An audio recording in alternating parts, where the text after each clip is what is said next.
ಹೌದು. ಈ ಸಂದರ್ಭದಲ್ಲಿ ಏನು ಹೇಳ್ತಾರೆ ಸರ್?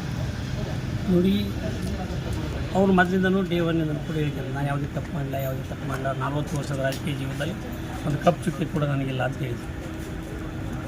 ಅದು ತಪ್ಪು ಅಂತ ಕಂಡ ಮೇಲೆ ತನಿಖೆ ಆಗಬೇಕು ಅಂತೇಳಿ ಒಂದಿಷ್ಟು ಜನ ಸಾಮಾಜಿಕ ಕಾರ್ಯಕರ್ತರು ಹೋದ್ಮೇಲೆ ಮಾನ್ಯ ರಾಜ್ಯಪಾಲರು ಪ್ರಾಸಿಕ್ಯೂಷನ್ಗೆ ಅನುಮತಿ ಕೊಟ್ಟಿರ್ತಕ್ಕಂಥದ್ದೇ ತಪ್ಪು ಅಂತೇಳಿ ಬೀದಿ ರಂಪ ಮಾಡಿದ್ರು.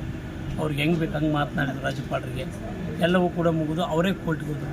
ಈ ಕೋರ್ಟಿಂದ ಏನು ಬಂತು, ರಾಜ್ಯಪಾಲರು ಕೊಟ್ಟಿರ್ತಕ್ಕಂಥ ಸರಿ ಇದೆ, ತನಿಖೆ ಎದುರಿಸಿ, ಯಾಕಂದ್ರೆ ನಿಮ್ಮ ಕುಟುಂಬದವರು ಇದಕ್ಕೆ ಭಾಗಿಯಾಗಿರೋದ್ರಿಂದ ಅನಿವಾರ್ಯ ಇದು ಒಳ್ಳೆ ಸರಿ ಇದೆ ಅಂತೇಳಿ ಬಂತು. ಅವ್ರ ಅರ್ಜಿಯನ್ನು ತಳ್ಳಿ ಹಾಕಿದ್ರು. ಅವತ್ತೇನು ಹೇಳಿದ್ರು ರಾತ್ರಿ, ಇಲ್ಲ ನನ್ನ ತನಿಖೆ ಆಗಲಿ ಅಂತ ಹೇಳಿದಾರೆ, ನನ್ನ ಮೇಲೆ FIR ಏನು ಮಾಡೋಕ್ಕೆ ಹೇಳಿದಾರೆ ಅವರು ಕೋರ್ಟ್ನವರು ಅಂತ ಹೇಳಿದ್ರು. ಮಾರನೇ ದಿವಸ ಜನಪ್ರತಿನಿಧಿ ಕೋರ್ಟ್ ಏನು ಕೊಡ್ತು, FIR ಮಾಡ್ಬೋದು, ಅಗತ್ಯ ಬಿದ್ದರೆ ಬಂಧನ ಕೂಡ ಮಾಡ್ಬೋದು ಅಂತೇಳಿ. ಈಗೇನು ಹೇಳ್ತಿದ್ದಾರೆ, ನಾನು ಅದು ತಪ್ಪೇ ಆಗಿಲ್ಲ, ಇದಕ್ಕೆ ತನಿಖೆ ಎದುರಿಸ್ತೀನಿ. ನೀವು ಇದಕ್ಕಾದಾಗ ಇರೋದೊಂದು ಇಲ್ಲದೇ ಇದ್ದಾಗೊಂದು ಅಂತಕ್ಕಂಥದ್ದು ಏನು ಮಾತನಾಡಿದ್ರಿ ಆ ಮಾತಿಗೆ ಬದ್ರಾಗ. ಯಾಕಂದ್ರೆ ಇದು ನೀವೇ ಹೇಳ್ತೀರಿ, ಒಂದು ಕಡೆ ಬಸವ ಜಯಂತಿ ದಿವಸ ಆ ಸತಿ ಮುಖ್ಯಮಂತ್ರಿಯಾಗಿ ಪ್ರಮಾಣ ಸ್ವೀಕರಿಸಿದ್ವಿ. ಅದಾದಮೇಲೆ ಇವತ್ತು ನಮ್ಮ ರಾಷ್ಟ್ರ ಸಂಸ್ಕೃತಿ ನಾಯಕ ಅಂತ ಬಸವಣ್ಣವರು ಅಂತ ಅವ್ರು ಶ್ರೀ ಬಸವಣ್ಣ ಅನುಯಾಯಿಗಳಂತ ಹೇಳ್ತೀರಿ, ಅನುಯಾಯಿಗಳಂತ. ಬಸವಣ್ಣವ್ರು ನುಡಿ ಮತ್ತು ನಡೆ ಎರಡು ಒಂದಿರ್ಬೇಕಂತ ಹೇಳಿದ್ರು.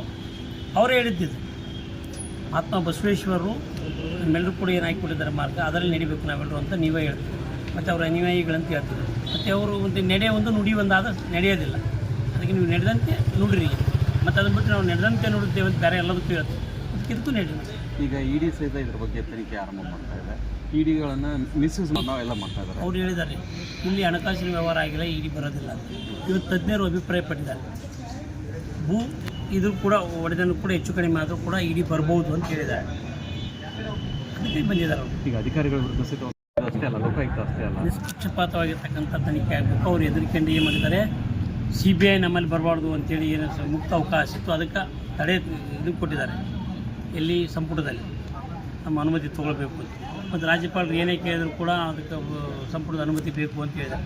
ಒಟ್ಟಾರೆ ಅವರು ಎದುರ್ಕೊಂಡು ಏನು ತಮ್ಮ ಸೇಫ್ಟಿ ಬೇಕೋ ಅದನ್ನು ಮಾಡಿ. ಯಾಕೆ ಹಿಂದೆ ಏನು ಮಾಡಿದ್ರು, ACB ಮಾಡಿದರು, ತಮ್ಮ ಕೆಂಪಣ್ಣ ಆಯೋಗ ಮಾಡಿದ್ರು, ಇರೋದ್ರಾಗ ಅದನ್ನು ಮುಚ್ಚಕ್ಕಂಥ ಕೆಲಸ ಮಾಡಿದ್ರು. ಈ ರೀತಿ ಬಂದಿದ್ದರು ಅವರು. ಮತ್ತು ಲೋಕಾಯುಕ್ತ ಮುಗಿಸ್ತಕ್ಕಂಥ ಕೆಲಸನ ಮಾಡಿದ್ರು. ಇವತ್ತು ಲೋಕಾಯುಕ್ತಕ್ಕೆ ಹೋಗಿದೆ, ಮತ್ತು EDನೂ ಕೂಡ ತನಿಖೆ ನಡೀತಿದೆ. ನಿಷ್ಪಕ್ಷಪಾತಿ ಆಗಬೇಕು ಅಂತೇಳಿ ನೀವು ರಾಜೀನಾಮೆ ಕೊಡಬೇಕು ಅಂತಕ್ಕಂಥದ್ದು ಒತ್ತಾಯ. ಅದು ಆಗ್ಬೋದು, ಪ್ರಶ್ನೆ ಬರಲ್ಲ. ನೋಡಬೇಕು, ED ತನಿಖೆ ಮಾಡೋದ್ರಿಂದ ಅಲ್ಲ ನೋಡೋಣ. ಅವರು ಸರಿಯಾದ ರೀತಿ ಸಹಕರಿಸಿದ್ರೆ ಬರಲ್ಲ, ಸಹಕರಿಸೋದು ಅನಿವಾರ್ಯ ಆಗ್ಬೋದು, ಬಂಧನ ಆಗ್ಬೋದು.